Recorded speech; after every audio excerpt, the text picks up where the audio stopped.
Hello, welcome to this video, and this is the second bout of talking about esports racing in rFactor 2 that I'm going to be doing today. The Races All-Star Series and the Legends Trophy at the same time, which took place over Estoril today, which I thought was quite fascinating that they chose Estoril, especially with the new Zandvoort coming out for rFactor 2, but I reckon they could probably use Zandvoort in the future. If you want to see my video talking about the new Zandvoort circuit, you can check that out in the description down below. Now, one of the things that I really enjoy about watching the Races series, the way that it's structured, so you end up having the pros, then the sim races, and the Legends Trophy, and then you have the reverse grid race for each. The only things that come from that mean that, say, the pro category, I believe, has something like 40 entrants, and something very similar with the sim races, which is quite nice to see that amount of people, but it means you can't really get a coverage of the full pack.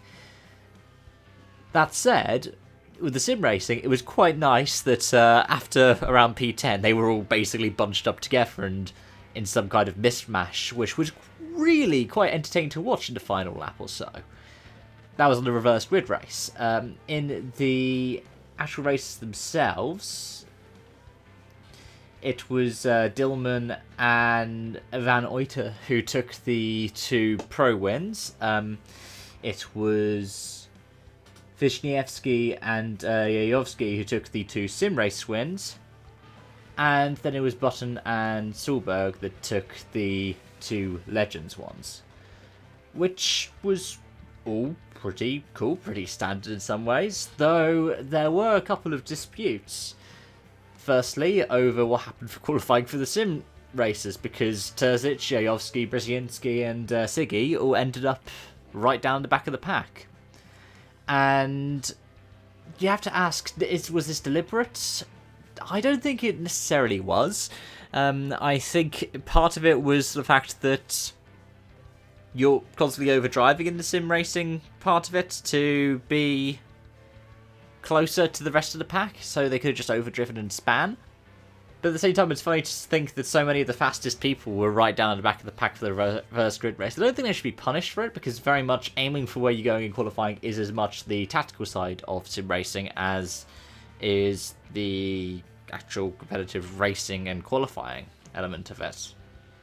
Though it's quite interesting to see in, say, the Legends Trophy, the crash that Jensen Button had, also involving Juan-Pablo Montoya. And then, towards the end of the race, the collision between Tom Coronel and Jan Magnussen, which seems a bit like a weird racing incident.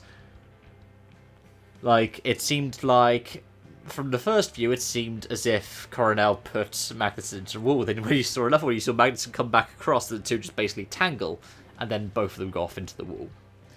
Either way, it meant that Solberg took the win in the final Legends race, with Emanuele Pirro in second, and a race to the line between Mika Salo and Jensen Button, with Salo taking third and Button in fourth, which I believe means Pirro leads the Legends Trophy.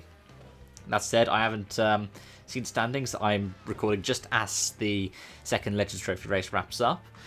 And actually, as for the standings, it's really nice to see this happening, but I would like to see the standings being updated a lot quicker. There tends to be something like a 10-15 minute delay between the end of the race and the result and the release of the updated championship standings, which I find quite odd. Like, you'd expect it, in my opinion, to take just a couple of minutes. That said, it's quite nice to see how close it is for people such as in the Pro Championship, Gutierrez team, Eastwood, Buncombe and Davidson, and it's nice to see how it goes in terms of the Teams Championship as well. Mercedes and Aston Martin really close together. And Hyundai, of course, joining. I mean, we've seen the N badge on a couple of different cars, but it's nice to see them coming in now for this. And that's that for this video. If you want to let me know about your thoughts to do with this series, please do that in the comment section down below. I mean, I'd personally like to see more different circuits being explored, like, for example, the 2020 Zandvoort.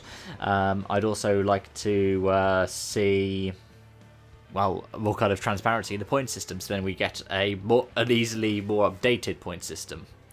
But then I don't think people follow that as much as I'd hope they would. Anyways, thank you so much for watching. I hope to see you again soon. Bye-bye for now.